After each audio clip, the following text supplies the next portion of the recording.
मरने के बाद आखिर आत्मा के साथ क्या होता है? ये प्रश्न सदियों से इंसानों को डराता भी है और सोचने पर मजबूर भी करता है। लेकिन कहते हैं इसका उत्तर इतना भयावह है कि कमजोर दिल वाले उसे सुन भी नहीं सकते। कहा जाता है मृत्यु के बाद आत्मा की यात्रा तुरंत शुरू हो जाती है और उस अंधेरी यात्रा में एक ऐसा स्थान आता है जहां पहुंचते ही सबसे साहसी आत्मा भी कांप उठती है। उसका नाम है वैतरणी नदी। लेकिन आखिर इस नदी में ऐसा क्या छिपा है? ये रहस्य जानकर शायद आपकी भी रूह कांप उठे। कहते हैं वैतरणी कोई साधारण नदी नहीं थी।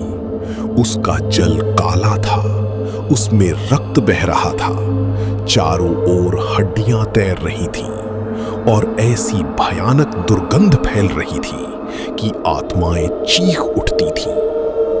नदी के भीतर विषैले सर्प, मगर और डरावने जीव छिपे बैठे रहते थे, मानो किसी पापी आत्मा की प्रतीक्षा कर रहे हों।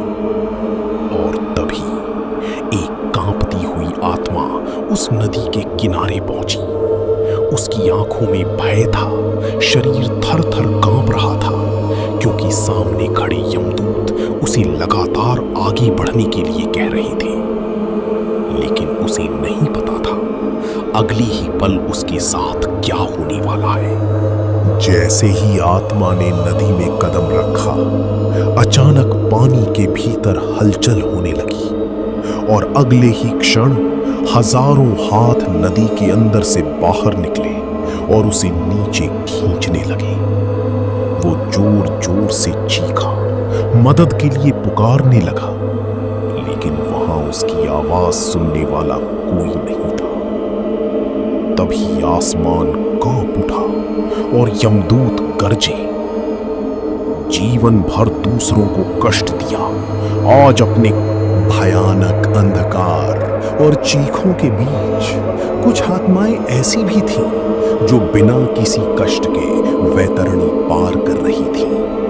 ना कोई डर, ना कोई पीड़ा, ना कोई यमदूत उन्हें रोक रहा था। ये देखकर वो पापी आत्मा कांप उठी। उसने चिल्लाकर पूछा, इनके साथ ऐसा क्यों नहीं हो रहा? तभी एक गंभीर आवाज गूंजी, क्योंकि इन्होंने जीवन में दया, धर्म, सत्य और दान का मार्ग चुना था। कहा जाता है सत्कर्म करने वालों के लिए यही भयावह नदी शांत हो जाती है, लेकिन पाप करने वालों के लिए यही नदी सबसे बड़ी सजा बन जाती है। इसीलिए गरुड़ पुराण में बताया गया है मनुष्य अपने कर्मों से ही अपना स्वर्ग और अपना नरक बनाता है।